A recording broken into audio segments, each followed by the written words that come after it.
नमस्कार दोस्तों, मैं अमन स्वागत करता हूं आपके अपने YouTube चैनल एजुकेशन हब पे। यह टीजीटी पीजीटी के भूगोल के प्रश्नोत्तरी का तीसरा क्लास है। जैसा कि आपने पता है, उत्तर प्रदेश टीजीटी का एग्जाम होने वाला है, तो उसी को ध्यान में रखते हुए इस सेशन को शुरू किया गया है। इसमें बेसिक तौर पे उन सारे क्वेश्चनों को शामिल किया गया है जो विभिन्न टीचर्स के एग्जाम में क्वेश्चन भूगोल से आए हुए हैं। इस पीडीएफ को प्राप्त करने के लिए आप हमारे टेलीग्राम से जुड़ सकते हैं, जिसका लिंक वीडियो के डिस्क्रिप्शन में दिया हुआ है, या टेलीग्राम में जाकर education hub by Aman sir को सर्च करके ज्वाइन कर सकते हैं। तो आज के तीसरे क्लास में हम देखेंगे कि भारत का जो भौतिक स्वरूप है, इनसे क्या क्या क्वेश्चन पूछे गए हैं। तो चलिए शुरू करते हैं। तो सबसे पहले क्वेश्चन पूछा गया है कि समांतर भारत को कितने बृहद प्रदेशों में बांटा गया है। ऑप्शन है 3, 4, 5 या 6। तो यहाँ पर जानते हैं कि भारत को जो है मूलतः 4 बृहद प्रदेशों में बांटा गया है। अब इसका एक्सप्लेन देख लेते हैं। ये जो है पीजीटी 2013 में आया है, तो एक्सप्लेन देखते हैं इसके। तो अस्तरण एवं विवर्तनिका इतिहास, उच्चवाच विशेषताओं एवं अपर्दन प्रक्रमों के आधार पर भारत को 4, यहाँ पर देखिए, भारत को 4 जो है बृहद प्रदेशों में, 20 मध्य स्तरीय एवं 58 लघु स्तरीय प्रदेशों में विभाजित किया जा सकता है। अब ये जो 4 बृहद प्रदेश हैं वो कौन कौन से हैं। तो पहला है उत्तर का मैदान, उत्तर का पर्वत। जैसे कि आप ये भारत को देखते हो तो उत्तर का विशाल, ये जो हिमालय, इसमें लिया जाता है, पहला ये पार्ट है। दूसरा होता है कि मध्य भारत का जो विशाल मैदान है, इसको दूसरे पार्ट में लिया गया है। तीसरा कि जो प्रायद्वीपीय पठार है, ये तीसरा है। और तटवर्तीय जो सीमा है, जो तटों में सीमा है, परतो, कोरोमंडल तट, कोंकण तट, तो ये चौथा आपका होता है। तो भारतीय तटरेखा और द्वीप समूह, जो इसमें अंडमान निकोबार और लक्षद्वीप समूह आते हैं। तो इस प्रकार से भारत को 4 बृहद भौगोलिक प्रदेशों में बांटा गया है। अगला क्वेश्चन है कि एसपी चटर्जी यानी कि शिवा प्रसाद चटर्जी के भारत के प्राकृतिक विभागों की स्कीम में महाराष्ट्र पठार को प्रायद्वीप पठार के किस उपविभाग में रखा जा सकता है। तो ऑप्शन है आपका उत्तर दक्कन पठार या दक्षिणी दक्कन पठार। तीसरा है आपका पूर्वी पठार या पश्चिमी पठार।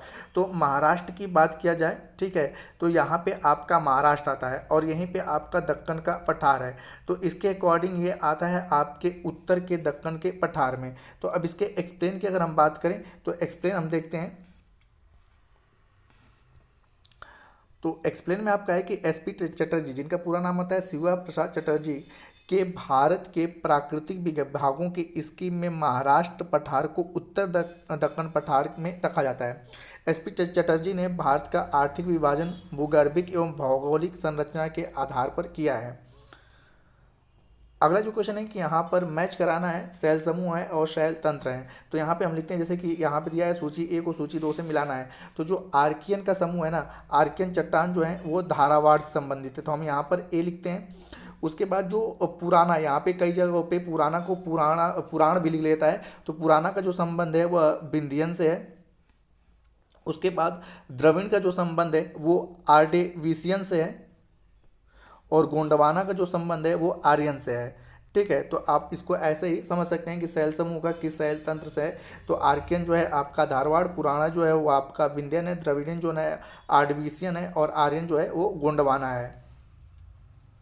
अगला क्वेश्चन है कि दक्कन जाल बना है इसका, ठीक है, तो यहाँ पे पूछा गया है कि दक्कन जाल किसका बना हुआ है। तो ऑप्शन है ग्रेनाइट का, ठीक है, कायांत्री शैल का, अवसादी शैल का या बेसाल्ट का। ये टीजीटी 2004 में पूछा गया है। तो यहाँ पे जानते हैं कि जो दक्कन आपका जाल बना हुआ है वो बेसाल्ट चट्टान का बना हुआ है। अब इसके एक्सप्लेन के बारे में देखते हैं। तो एक्सप्लेन में है आपका कि दक्कन ट्रैप या दक्कन जाल का निर्माण मेसोजोइक महाकल्प के क्रिटेशियस कल्प में हुआ था। इस काल में विदर्भ क्षेत्र में ज्वालामुखी के दरारी उद्भेदन से लावा का बृहद उद्गार हुआ एवं लगभग 5 लाख वर्ग किलोमीटर का क्षेत्र इससे आच्छादित हो गया।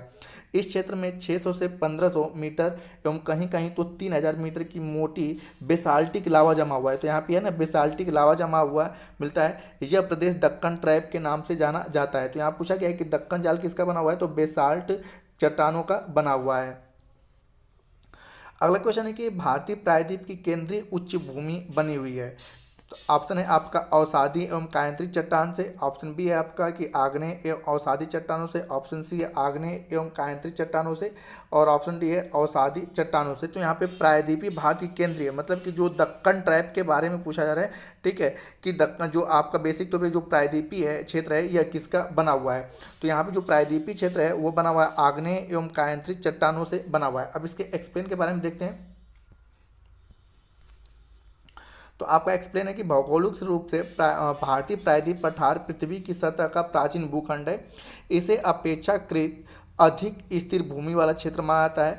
प्रायद्वीपीय भारत का केंद्रीय उच्च भूमि जो है आग्नेय, ठीक है, यहाँ पे लिखा आग्नेय और कायांतरित यानी कि रूपांतरित चट्टानों से बना हुआ है। अलग क्वेश्चन है कि कौन सा सुमेलित नहीं है, ठीक है, तो ऑप्शन है आपका ट्रैप मेघालय, ऑप्शन बी है कोरवा करेवा कश्मीर घाटी, ऑप्शन सी है उत्खाद भूमि चंबल, और ऑप्शन डी है पाट भूमि रांची का पठार। तो यहाँ पर जानते हैं कि जो ट्रैप है ना, ट्रैप को किसके नाम से जाना जाता है, तो ट्रैप को दक्कन ट्रैप के नाम से जाना जाता है, ठीक है। तो ट्रैप मतलब दक्कन ट्रैप आता है ना कि मेघालय आता है, तो यहाँ पे यही एक सुमेलित नहीं है, बाकी सारे के सारे आपके सुमेलित हैं। अब यहाँ पे जानते हैं कि इसके एक्सप्लेन के बारे में, ट्रैप शब्द जो है, ट्रैप शब्द चट्टान संरचनाओं के लिए 1985 से 95 ई के बाद भूविज्ञान में प्रयोग किया गया। यह स्वीडिश शब्द के ट्रैप से लिया गया है जिसका प्रयोग सीढ़ियों के लिए होता है। दक्कन ट्रैप का निर्माण क्रिटेशियस काल में लंबे समय तक धीरे धीरे होता रहा, जिससे इस पर सीढ़ीनुमा आकृति का निर्माण हो गया। इस प्रकार ट्रैप दक्कन ट्रैप से संबंधित है, न कि मेघालय से। तो इस प्रकार से बाकी सारे विकल्प क्या हैं, सही सुमेलित हैं। तो यहाँ पे ट्रैप किससे संबंधित है, दक्कन ट्रैप से, न कि मेघालय से। अगला है गोंडवाना तंत्र शैल प्रमुखतः किस नदी घाटी में पाए जाते हैं, ऑप्शन है रामगंगा, दामोदर, घाघरा या ब्रह्मपुत्र। तो यहाँ पे गोंडवाना तंत्र के बारे में पूछा गया, तो गोंडवाना तंत्र का जो शैल है मुख्यतः वह पाए जाते हैं दामोदर में। अब इसके एक्सप्लेन के बारे में देखते हैं। तो गोंडवाना शैल के दृश्यांत मुख्यतः देश के 4 भागों में देखने को मिलते हैं। ये 4 भाग कौन सा है, तो पहला है आपका छोटा नागपुर का दामोदर घाटी का क्षेत्र, दूसरा है आपका महानदी घाटी का क्षेत्र, तीसरा है गोदावरी वेनगंगा एवं वर्धा घाटी तथा कच्छ का क्षेत्र, ठीक है। उसके बाद आपका कच्छ के साथ काठियावाड़, पश्चिमी राजस्थान एवं, ठीक है, कश्मीर एवं सिक्किम, ये चौथा के क्षेत्र में आ जाता है। तो गोंडवाना तंत्र में कौन कौन से आते हैं, तो छोटा नागपुर का दामोदर घाटी क्षेत्र, महानदी घाटी क्षेत्र, गोदावरी का वेनगंगा एवं वर्धा घाटी तथा कच्छ का काठियावाड़, पश्चिमी राजस्थान एवं कश्मीर एवं सिक्किम के क्षेत्र गोंडवाना में आते हैं। तो यहाँ पूछा गया है कि गोंडवाना तंत्र के शैल प्रमुखतः किस नदी घाटी में पाए जाते हैं, तो दामोदर घाटी में। अगला क्वेश्चन है कि चतुर्थक तंत्र शैल से निर्मित निम्न में से किस में नहीं पाए जाते हैं, ऑप्शन है थार मरुस्थल, ऑप्शन बी है कच्छ का रण, ऑप्शन सी है मध्य गंगा का मैदान, डी है कश्मीर, और ई है आपका कर्नाटक। तो यहाँ पे चतुर्थक तंत्र शैल पता है कर्नाटक क्षेत्र में नहीं पाए जाते हैं। अब इसके एक्सप्लेन के बारे में जानते हैं कि चतुर्थक तंत्र शैल कर्नाटक में नहीं पाए जाते हैं। चतुर्थक तंत्र शैल के अंतर्गत उत्तर भारत के नदी निक्षेपों का लगभग 6.50 लाख वर्ग किलोमीटर का क्षेत्र आता है। आंतरिक एवं मध्य हिमालय के समकालीन विस्तृत हिमजमाव के क्षेत्र लेटराइट, मरुस्थलीय, सरोईय एवं तटवर्ती निक्षेपों में भी मिलते हैं। तो यहाँ पूछा गया है कि चतुर्थक तंत्र के शैल निम्न में से कहाँ नहीं पाया जाता है, तो आपका कर्नाटक में नहीं पाए जाते हैं। अगला क्वेश्चन है कि पाट भूमि, ठीक है, पाई जाती है, ऑप्शन है आपका कि बुंदेलखंड पठार में, या दंडकारण्य में, या तेलंगाना पठार में, या छोटा नागपुर पठार में। तो जो पाट भूमि है ना वो कहाँ पाई जाती है, इसी को संप्राय मैदान के नाम से भी लगभग जानते हैं। तो पाट भूमि जो पाया जाता है मूलतः वह छोटा नागपुर पठार के अंतर्गत पाया जाता है। अब इसके एक्सप्लेन के बारे में देखते हैं। तो पाट भूमि छोटा नागपुर पठार में पाया जाता है। यह भूमि समुद्र तल से लगभग 1100 मीटर की औसत ऊंचाई पर रहती है। इसकी ऊपरी भाग समतल होता है, उदाहरण के लिए नेतरहाट पाट, या जमीरा पाट, या खमार पाट, या रुदानी पाट। तो ये क्या है कि संप्राय मैदान, आगे क्वेश्चन देखेंगे संप्राय मैदान का। तो यहाँ पे पाट भूमि कहाँ पाया जाता है, तो छोटा नागपुर पठार में। अगला क्वेश्चन है कि रांची का पठार उदाहरण है, ठीक है। ऑप्शन है सही संप्राय मैदान का, दूसरा है प्रारंभिक संप्राय मैदान का, तीसरा है निम्नावलित संप्राय मैदान का, या उत्थित संप्राय मैदान का। तो जो रांची का पठार है ना वो उत्थित संप्राय मैदान का उदाहरण है। इसका एक्सप्लेन देखते हैं। तो रांची का पठार जो है उत्थित संप्राय मैदान का उदाहरण है। ये छोटा नागपुर पठार का भाग है और रांची पठार की जो ऊंचाई है लगभग 700 मीटर की है। अगला है कि कौन सा एक कथन सही है। तो पहला कह रहा है कि प्रायद्वीपीय भारत आर्कियन काल से अब तक समुद्रीय निज्म से प्रभावित नहीं हुआ है। तो बिल्कुल ये क्या है, गलत है, क्योंकि प्रभावित हुआ समुद्र से तभी तो ये टूट के अलग हुआ। दूसरा कह रहा है कि अरावली पर्वत श्रेणी विश्व की प्राचीनतम भूसन्नतियों में से एक है। तो ये आपका सही है। अगला कह रहा है कि धारवाड़ समूह की चट्टानों में जीवाश्म मिलते हैं। तो ये आपका गलत है, क्योंकि यहाँ पर अब जीवाश्म नहीं पाए जाते हैं। अगला कह रहा है कि बिंद समूह की चट्टानों में लवण अयस्क सर्वाधिक मात्रा में पाए जाते हैं। तो ये भी आपका गलत है। तो पूछा है कौन सा सही है, तो दूसरा वाला आपका सही होता है। है। अब इसके एक्सप्लेन के बारे में देखते हैं। तो अरावली पर्वत श्रेणी जो है विश्व के प्राचीनतम भूसंयंत्रों में से एक है। यह भारत की सबसे प्राचीन पर्वत श्रृंखला है। इसका विस्तार गुजरात से राजस्थान हरियाणा होते हुए दिल्ली तक लगभग 800 किलोमीटर तक है। जबकि प्रायद्वीपीय भारत का पश्चिमी तट समुद्री निज्म से प्रभावित हुआ है। साथ ही धारावाड़ समूह के चट्टानों में जीवाश्म नहीं मिलते हैं तथा बिंद समूह की चट्टानों में लौह एस की सर्वाधिक मात्रा नहीं मिलती है। तो इस प्रकार से केवल बी वाला विकल्प क्या है आपका सही है। अगला क्वेश्चन है आपका कि निम्न में से कौन सा भारत का सबसे प्राचीन पर्वत श्रृंखला है। तो पिछले क्वेश्चन में आपको एक्सप्लेन किया जा चुका है कि अरावली जो है वह भारत की सबसे प्राचीन पर्वत श्रृंखलाओं में आती है। ठीक है, तो इसका देख लेते हैं एक्सप्लेन। तो यही है कि अरावली जो है भारत की सबसे प्राचीन पर्वत श्रृंखलाओं में से आती है। अगला क्वेश्चन है कि राजस्थान के भौतिक स्वरूप संरचना दृष्टि से भारत के निम्नलिखित में से किन उच्चावच प्रदेशों का हिस्सा है। तो यहाँ पे राजस्थान के बारे में पूछा गया है क्योंकि यह राजस्थान डीसी प्रवक्ता 2014 का पेपर है। तो ऑप्शन है उत्तरी बृहत मैदान या प्रायद्वीपीय पठार, दूसरा है उत्तरी पर्वतीय प्रदेश या उत्तरी बृहत मैदान, या आपका तटीय मैदान या प्रायद्वीपीय पठार, और चौथा कह रहा है कि प्रायद्वीपीय पठार और उत्तरी पर्वतीय प्रदेश। तो यहाँ पर हम देख पाएंगे कि राजस्थान जो है वो इस क्षेत्र में लगा हुआ है। ठीक है, तो यह उत्तर में आता है और साथ ही साथ किससे लगा हुआ है, प्रायद्वीपीय पठार से भी लगा हुआ है। ठीक है, प्रायद्वीपीय पठार से भी लगा हुआ है और उत्तर में आता है। तो इस प्रकार से जो सबसे अच्छा ऑप्शन है, ठीक है, क्योंकि मैदान वाला हिस्सा इसके अंतर्गत नहीं आता है। ठीक है, तो ये किससे लगा है, उत्तरीय बृहत, मतलब कि आपका उत्तरीय जो होता है आपका बृहत मैदान और प्रायद्वीपीय पठार के अंतर्गत आ जाता है। ठीक है, क्यों, तो यहाँ पर इसके एक्सप्लेन के बारे में देख लेते हैं। तो उत्तरी बृहत मैदान राजस्थान मैदान, उत्तरी बृहत मैदान में राजस्थान का भी मैदान शामिल है। राजस्थान मैदान में अरावली पर्वत के पश्चिम स्थित मरुस्थलीय और बागड़ क्षेत्रों को सम्मिलित करते हैं। लगभग 1,75,000 वर्ग किलोमीटर क्षेत्र पर फैले और औसतन 300 किलोमीटर की चौड़ाई वाले इस क्षेत्र का विस्तार लगभग 640 किलोमीटर तक फैला हुआ है। पूर्वी राजस्थान उच्च भूमि प्रायद्वीपीय पठार के अंतर्गत उत्तरीय केंद्रीय उच्च भूमि का भाग अरावली का मुख्य पहाड़ी राजस्थान में स्थित है। तो यहाँ पूछा गया है राजस्थान के भौतिक संरचना दृष्टि से कैसे क्षेत्र में स्थित है, तो उत्तरी बृहत मैदान और प्रायद्वीपीय पठार में। अगला क्वेश्चन है कि भारत पहुंचने के लिए समुद्री मार्ग की खोज करने वाला यात्री कौन था। ऑप्शन है वास्को डी गामा, कोलंबस, मैग्नल या कैप्टन कुक। ये पीजीटी 2013 में पूछा हुआ है। तो सबने पता है कि वर्ष 1498 में भारत के लिए एक नए भौगोलिक या समुद्री मार्ग की खोज किसने करी थी, वास्को डी गामा ने की थी। अब इसके बारे में देख लेते हैं। तो वास्को डी गामा एक पुर्तगाली यात्री था। उसने भारत की खोज नहीं बल्कि भारत पहुंचने के लिए एक समुद्री मार्ग की खोज करी थी। वह समुद्र रास्ते से वर्ष 1498 में कालीकट पहुंचा। इस प्रकार से इस खोज से यूरोपीय साम्राज्यवाद के विकास में महत्वपूर्ण भूमिका अदा करी। ठीक है, इसी खोज से, ठीक है, यूरोपीय साम्राज्यवाद, ठीक है, पूर्व के देशों में अपना आना शुरू हुए। अगला क्वेश्चन है कि लक्षद्वीप की राजधानी का नाम क्या है। ऑप्शन है ईटानगर, आइजोल, पोर्ट ब्लेयर या इनमें से कोई नहीं। तो आपने पता है कि लक्षद्वीप की राजधानी जो है वह कवरत्ती है। ठीक है, तो इस प्रकार से कौन सा ऑप्शन सही होता है, आपका डी वाला जो ऑप्शन होता है वो आपका सही होता है, क्योंकि ठीक है इनमें से कोई नहीं है। अब यहाँ पे अगर इसके एक्सप्लेन की बात करें तो लक्षद्वीप जो है वह अरब सागर में, क्योंकि यहाँ पे लक्षद्वीप है। ठीक है, तो लक्षद्वीप अरब सागर में स्थित भारत का एक केंद्र शासित प्रदेश है जिसकी राजधानी क्या है, कवरत्ती है। जबकि पोर्ट ब्लेयर किसकी है, अंडमान निकोबार की है। और अगले की बात करें अगर, तो आइजोल जो है वह मिजोरम की है। और साथ ही साथ ईटानगर की बात किया जाए तो ईटानगर जो है वह अरुणाचल प्रदेश की राजधानी है। अगला क्वेश्चन है कि निम्नलिखित राज्यों में से किसकी सर्वाधिक तट रेखा है। ऑप्शन है गुजरात, महाराष्ट्र, केरल या तमिलनाडु। तो यहाँ पे हम बताते हैं कि भारत में सबसे अधिक सभी, मतलब 28 + 8 राज्यों की बात कर दे। ठीक है, तो 28 मतलब 8 का मतलब कि केंद्र शासित को ले ले तो सबसे अधिक तटरेखा बनाने वाला राज्य कौन सा है, आपका अंडमान निकोबार।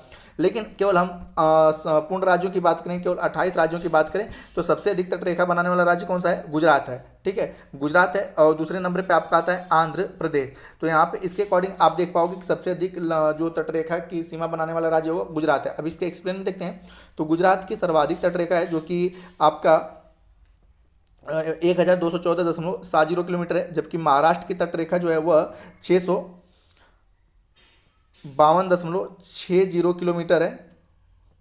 और केरल की बात किया तो केरल का 569.70 है। और तमिलनाडु की बात की जाए तो तमिलनाडु की जो तटरेखा है 906.9 किलोमीटर है। तो इस प्रकार से आप देख पाएंगे कि सबसे अधिक तटरेखा वाला राज्य कौन सा है, आपका गुजरात है। अगला क्वेश्चन है कि मणिपुर की राजधानी क्या है। ठीक है, ऑप्शन है आपका कि शिलांग, कोहिमा, ईटानगर या इम्फाल। तो सभी ने पता है कि मणिपुर की जो राजधानी है वो क्या है, आपका इम्फाल है। अब अगर इसके एक्सप्लेन के बारे में बात की जाए तो मणिपुर पूर्वोत्तर भारत में स्थित एक सीमावर्ती राज्य है। यह लगभग 398 किलोमीटर लंबी अंतर्राष्ट्रीय सीमा म्यांमार से साझा करता है। मणिपुर की राजधानी जो है वह इम्फाल है, जबकि नागालैंड की राजधानी जो है वो क्या है, कोहिमा। कोहिमा किसकी है, नागालैंड की है। ईटानगर किसका है, अरुणाचल प्रदेश का है। और मेघालय का क्या है, शिलांग है।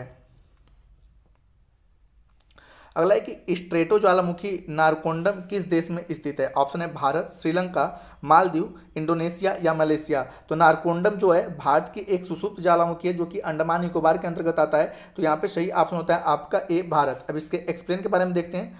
तो स्ट्रेटो ज्वालामुखी नारकोंडम भारत में स्थित है। यह शांत ज्वालामुखी है जो अंडमान निकोबार से लगभग 80 किलोमीटर पूर्व में स्थित है। अगला क्वेश्चन है, शिलांग का पठार मेघालय के नाम से जाना जाता है जिसका अर्थ होता है बादलों का घर। यह नाम किसने दिया था। ऑप्शन है ओ एच के स्पेट या डी एन पी वाडिया या आर एल सिंह या एस पी चटर्जी। तो यहाँ पर जानते हैं कि शिलांग के पठार को मेघालय नाम दिया गया था एस पी चटर्जी यानी कि शिवा प्रसाद चटर्जी ने इसका नाम दिया था। ठीक है, अब इसके एक्सप्लेन के बारे में देखते हैं। तो यहाँ पे है कि एस पी चटर्जी यानी कि शिवा प्रसाद चटर्जी ने शिलांग के पठार, जिसके अंतर्गत गारो, खासी, जयंतिया पहाड़ियाँ भी आती हैं और ये वहाँ की जनजातियाँ भी हैं, को मेघालय नाम दिया था। बाद में असम से इस पठारी क्षेत्रों को अलग कर दिया गया और एक नया पूर्वी राज्य का निर्माण वर्ष 1972 में किया गया। तब से भारत सरकार ने इसी मेघालय के नाम को अपना लिया। अब यहाँ पे शिवा प्रसाद चटर्जी की बात किया जाए तो यह राष्ट्रीय एटलस और थीमेटिक मानचित्र संगठन के संस्थापक के निदेशक थे। अगला क्वेश्चन है आपका कि कोरोमंडल तट स्थित है। ऑप्शन है कर्नाटक, तमिलनाडु, आंध्र प्रदेश या ओडिशा। तो कोरोमंडल तट की बात किया जाए तो ये इसका मुख्य रूप से जो विस्तार है वह तमिलनाडु में है, लेकिन इसका हल्का फुल्का विस्तार जैसे क्योंकि यह कृष्णा नदी के डेल्टा पे आता है और कृष्णा नदी किस राज्य में है, आपका आंध्र प्रदेश में है। ठीक है, लेकिन ज़्यादातर इसका विस्तार कहाँ पे, तमिलनाडु में है। तो जब इस प्रकार के आपके ऑप्शन आए तो आप तमिलनाडु को कर सकते हो, लेकिन दोनों मतलब कि जब आंध्र प्रदेश और तमिलनाडु दोनों में से चूज करना हो तो हम तमिलनाडु करेंगे।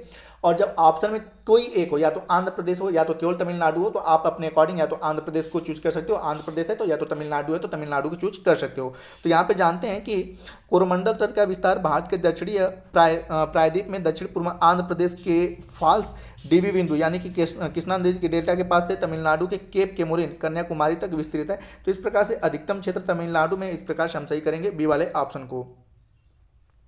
अगला है गारो राजमहल विदर, जिसको हम लोग गारो राजमहल गैप के नाम से जानते हैं, का निर्माण किसके द्वारा हुआ है। तो समवलय द्वारा, संधि द्वारा, अधभ्रंश द्वारा या अधिक्षिप्त वलय द्वारा। तो यहाँ पे इसको मालदा गैप के नाम से भी जाना जाता है और मालदा गैप का निर्माण जो हुआ है अधभ्रंश के द्वारा हुआ है। अधभ्रंश क्या है कि जब प्लेटें मतलब कि जब प्लेटें आपस में टूट के लड़ी, जब हिमालय का निर्माण हुआ था तो यहाँ पे की भूमि क्या हो गई थी, अवतलित हो गई थी। ठीक है, और यहाँ पर जो है झारखंड में आपका पाया जाता है राजमहल की पहाड़ी और मेघालय के पठार में पहला जो पहाड़ी उसका नाम है गारो।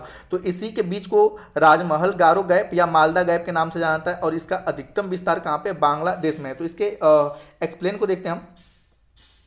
तो गारो राजमहल विदर या गैप का निर्माण अधभ्रंश द्वारा हुआ है। इसे मालदा विदर या गैप के नाम से भी जाना जाता है। इस गैप का अधिकतम भाग बांग्लादेश में तथा कुछ भाग भारत में विस्तृत है।